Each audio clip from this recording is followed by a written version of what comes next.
Hello everyone, welcome to Sabrina's Diary. I'm Sabrina, and well, my story today is about Thank You Ma'am. I know the title is very nice and it's written by Langston Hughes. So this is a summary, so I'm going to try to keep it as short as possible. It's about a woman named Mrs. Loella Bates Washington Jones, and she was coming back from the salon where she works, and it was a night at 11 o'clock when a little boy tried to snatch her purse right from behind her. Unfortunately, the little boy did not know that the bag would be so heavy, and so he lost balance and fell down. And the woman, she got the chance to grab him, and she grabbed him and took him up like this and asked him, how could you try to steal my purse? How dare you? And the little boy at first tried to deny it by saying that no ma'am, I just by mistake bumped into you. I wasn't trying to steal your purse. And she knew that he was lying, obviously.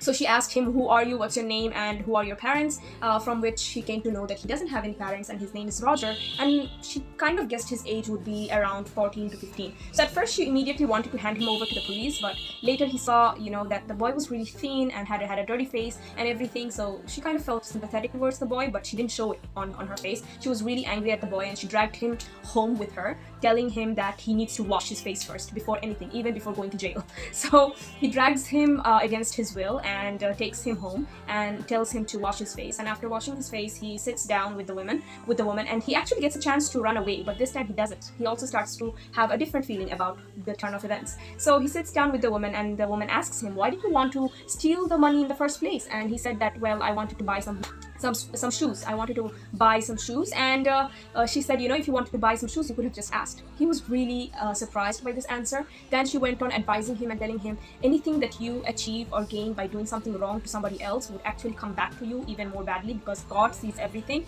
So she also kind of shared some of her experiences, and she said that, look, we have done things in our lives that we're not very proud of, and instead of going ahead and continuing such activities or such actions, we need to learn not to do these things and instead to go forward in the right way.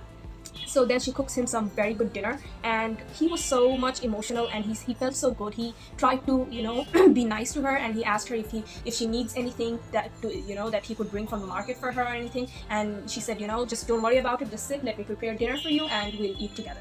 So she prepared the dinner and they ate together. Again, he had a chance to grab her purse and run away, but he did not. He was very respectful in the house, and they ate dinner together, and she served him more and more and made sure that he is full. And then later she also handed him $10 and told him, go ahead and buy some sweet. So after that she sees him off in front of the door, and he was really amazed of how amazed that what just happened. He couldn't explain it to himself, and he couldn't believe that this is actually happening. He tried to steal a woman's purse, and instead of the woman handing him over to the police, she actually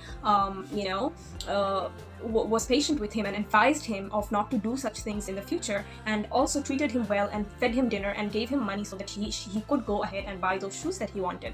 So in front of the door, when he looked behind her, and he wanted to say thank you or something more, but he didn't know how to express himself. And the woman said, okay, take care then, goodbye, and she shuts the door. And he stands there with some amazement and an emotional heavy heart, and he learns a very good lesson. And we also learn from this story that how with kindness we can actually change people. And so the moral of the story is, don't do anything wrong, and anything achieved in the wrong way would actually come back to you like a karma. And the second thing that we have learned, that you can actually change people with kindness. So that's it for today, and I hope you really enjoyed the story. And remember, this is just a summary, so please read the whole story if you get a chance, if you want to, or don't, up to you. Please like, comment and share, and I thank you so much everyone for listening. Bye bye.